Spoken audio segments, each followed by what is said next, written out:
So a quick disclaimer I want to put out right before I get into what this particular video is about is that in my prior studies, you might know if you've actually went through all of them. Hold on, Mama. Is that I originally taught that Feast of Weeks and Pentecost is in the fourth month, right? And I have my reasons for that. But after studying out the Book of Jubilees, I am believing I am changing my stance on that and from being the fourth month to being in the third month, okay, on the 15th day. All right. And then the traditional teaching for first fruits was that it's in Passover week. But that's my daughter in the background. But I don't believe that any longer. After studying Jubilees and studying the Jewish feasts, I have changed to first fruits is actually the day after the Sabbath. So the first Sabbath after unleavened bread, which I have here is this one, the day after that is first fruits, and that begins the count to Pentecost, which is Feast of Weeks, all right? And that's 50 days. Between here and here is 50 days. Pentecost means 50, okay? Just this quick disclaimer, all right? And then somewhere in the video, you will see that I say that I call Passover Pentecost. I know that this is Passover, okay? So I'm just making that correction right now. All right, but now enjoy the video. Bye. Okay, folks. This is Marquita again, and I just had to quickly jump on here and record this because this is something the Holy Spirit gave to me today in my study session, and I wasn't even studying my Bible looking for this. I was doing something else, right?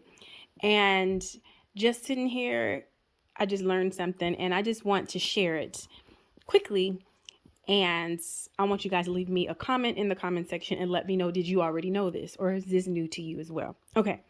So I have been, like I said, I was doing another study and I was jotting down my scriptures, I usually actually put them in my notes right here, but I had them on these little notes for, a special reason for what I was trying to do. And so, but one of the scriptures in the study that I was doing took me to Daniel 12. And I was actually focused on passage, let's see here, right here, where it says, he says where he's asking him about the prior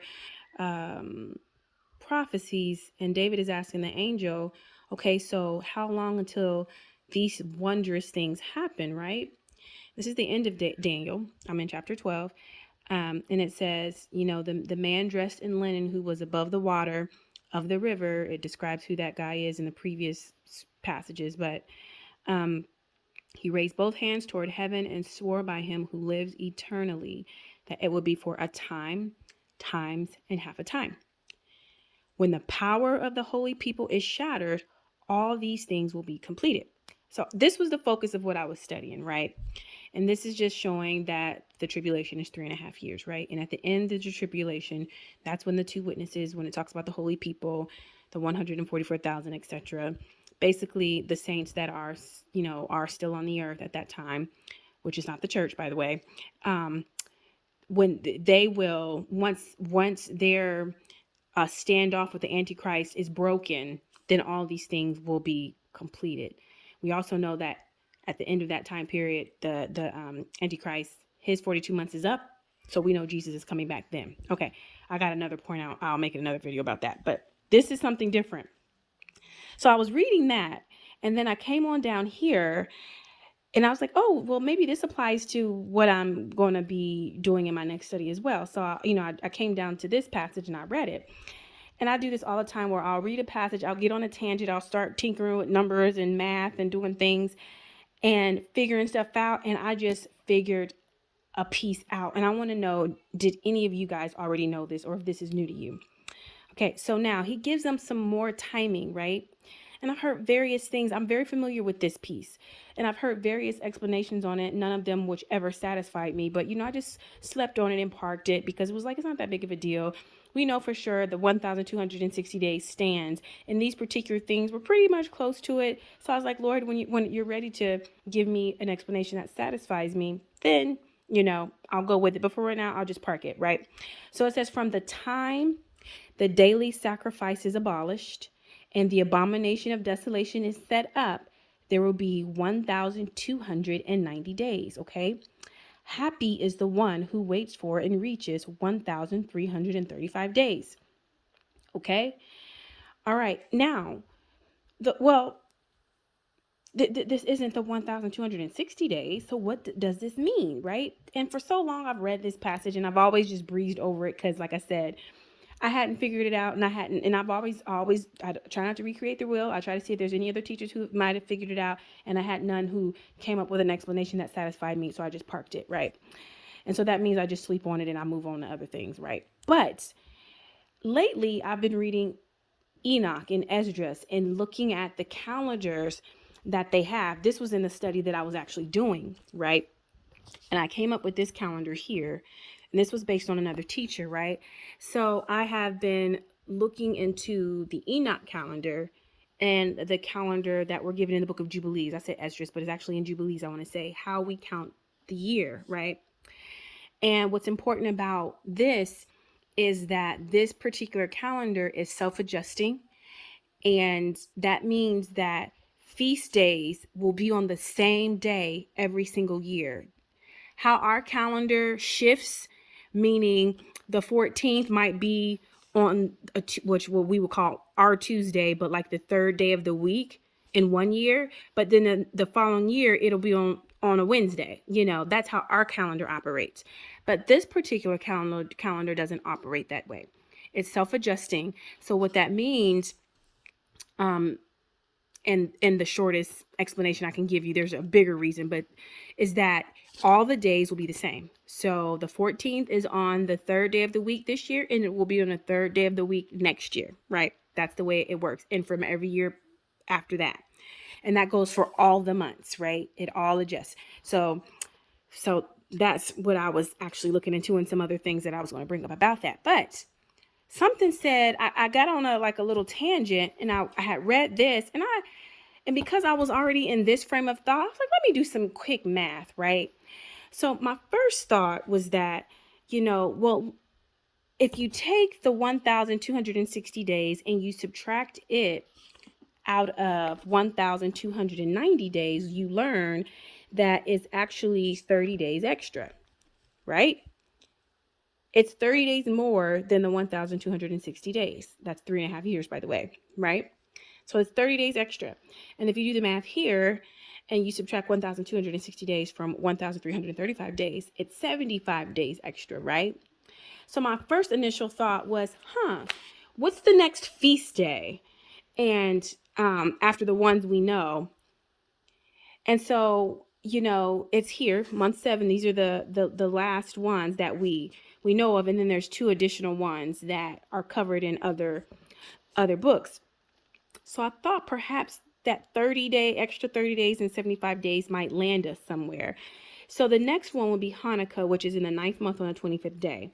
So starting there at 70, if this was our 75th day, couldn't be 30 days because there's too much time between here to here. So I said, well, maybe it's 75 days. So I started here and I started to count backwards to see where it landed me on to get to 75 once I got to the 75th day. Interestingly, it puts me on the 11th, which is the day after the Day of Atonement, which is interesting, right? But what does that mean? It didn't really hit me like, oh yeah, what's the 11th? That doesn't mean anything significant as far as scripture goes that I know, right? And then I got to thinking a little bit more about it, and I said, well, wait a minute. If the 30 days and the 75 days are extra days, that means they are at the end. Once we reach the end of the 1,260 days, then we begin the count. So I said, okay, well then on the calendar, where is the 1,260th day? Where will it be? Well, it will be here. the last day of the year, right? And one way you can look at it is if you look at the last week of Daniel, right? The last week, the 70th week, right? 1,260 days will take you from the middle of the fourth year to the end of the last year. That's 1,260 days. This is 360, 360, 360 plus 180, right? Half a year is 180, right? That's 1,260 days. Do your math, okay? So I said that means from here to here at the very end of the year, in the last month on the last day, is our 1,260th day. Now, this is counting each day being 30 days. We're not counting the intercalary days, which is the 31st. We're not counting that one day, okay? This is as if we're seeing the entire year where all the months are 30 days, okay? That will get you your 1,260 days. And so I'm saying, okay, so that means the extra 30 days has to be this way because the 1,260th day is here at the end of the 7th year on the last day, right? Would actually be this day, right? But this day, right? So I said, okay, so then we're in the millennium. That 30 days extra and that 75 extra puts us in the millennium. Okay, so then I was like, well, I started at 75. I said, well, let me count. If this is the 1,260th day, where do I land if I count 75 days? Right? Well, here's 30 days here. Here's another 30 days, so that's 60. And then if we add another 15 days, that will get us at 75. Guess where that lands us? Month 3, 15th day. If you know anything about the 15th day of the third month, that is Pentecost. That is Pentecost. Feast of Weeks, guys. I mean, my mind just blew up. And it says, happy is the one who waits for and reaches 1,335 days. That's Pentecost. This is Feast of Weeks, guys. Shavuot. Did you know this? Did you know this? Oh my goodness. I learned something new today, right? Now, so I said, okay, well then where does 30 days put me, right? So then I said, okay, so I started from the same point. Well, that means we're going to start day 1 of the new year, which will put us the new year in month 1, which will be here. Well, there's nothing interesting that happens on the 30th, right? So, but I was like, but if we go back a little and there's nothing interesting that happens after that, right? But if we go back just a few days, look at this day. What day is that, guys? This is month 1. What day is this? I'll give you a review. You know the 14th is what? Pentecost.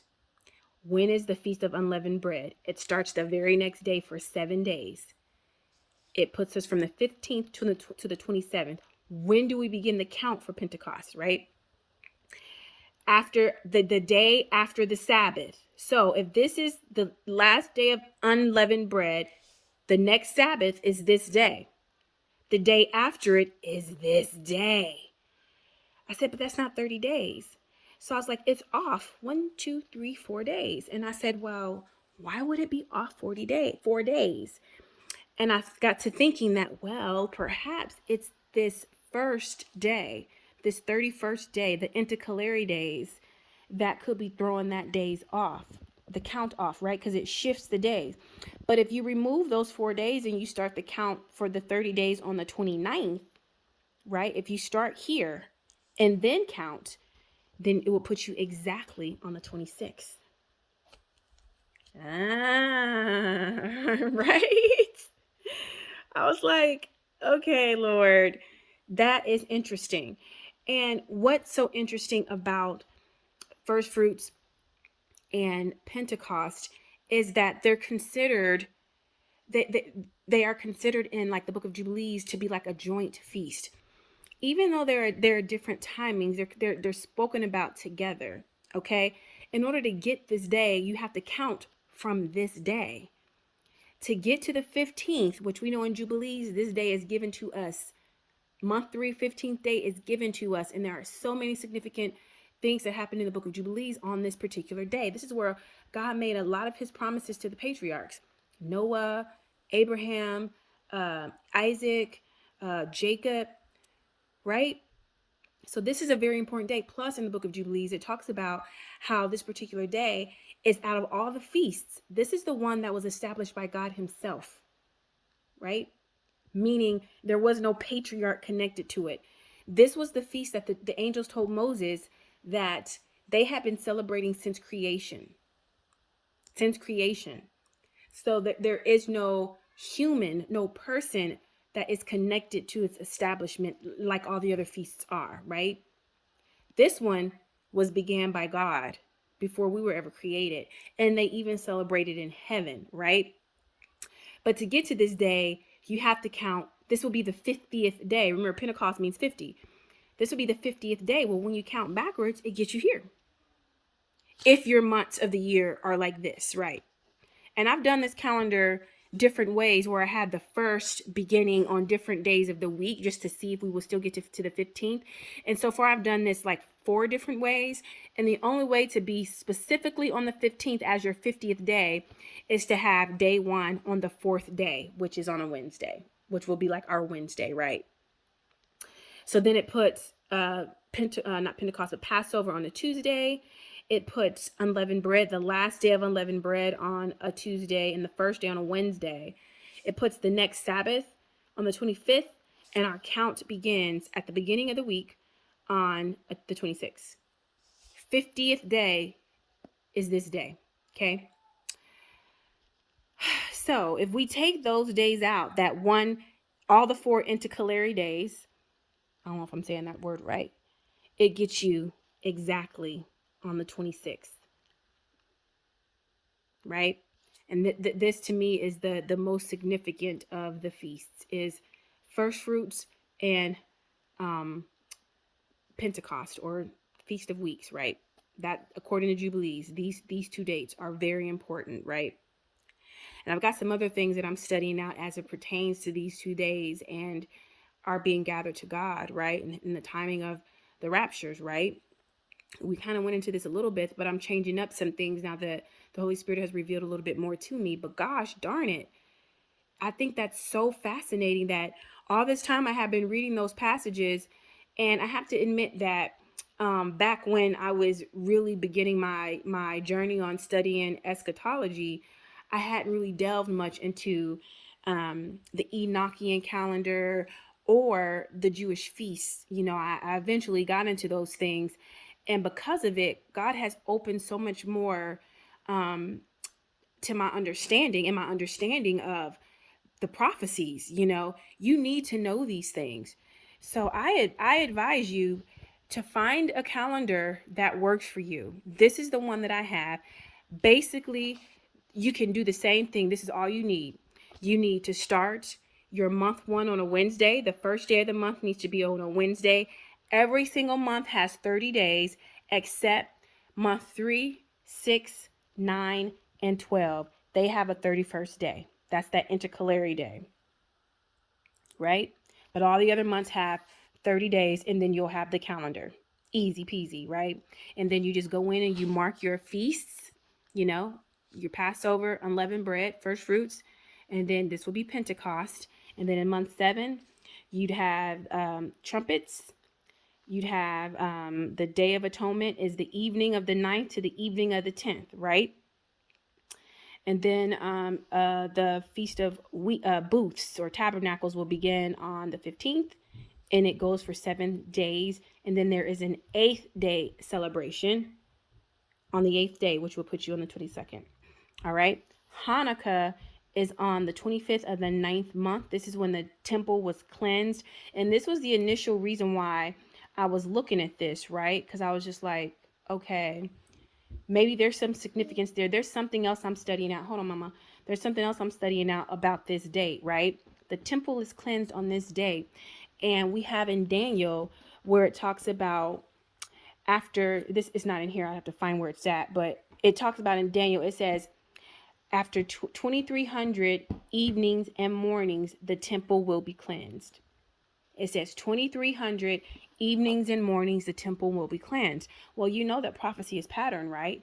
So, these patterns were established in the book of Jubilees before Israel even became a nation. They were established by the patriarchs, Noah and Abraham, right? Before Israel became a nation, all the feasts were established except Hanukkah and Purim. That's the other one. This is the book of Esther. They commemorate what happened in the book of Esther on the 14th and the 15th, right? On these 2 days, right? And Hanukkah is in the book of Maccabees. It's on the 25th of the 9th month, right? So in the book of Maccabees, this day commemorates when they cleansed the temple, right? That's what that commemorates. And so I'm studying out whether there is any significant pattern that we can find here as it pertains to Daniel and what it talks about concerning the 2300 evenings and mornings. So that's that, guys. And let me know in the comment section whether or not you knew that, right? And if you did, and if you didn't, if that's new to you, okay? And if that's new to you, make sure you put that in your notes, okay? All right, guys, that's all I got for this particular study. And this was just really on a whim. I just really figured this out today. And so until my next study, make sure you like, share, and subscribe. And that's that. Love you guys.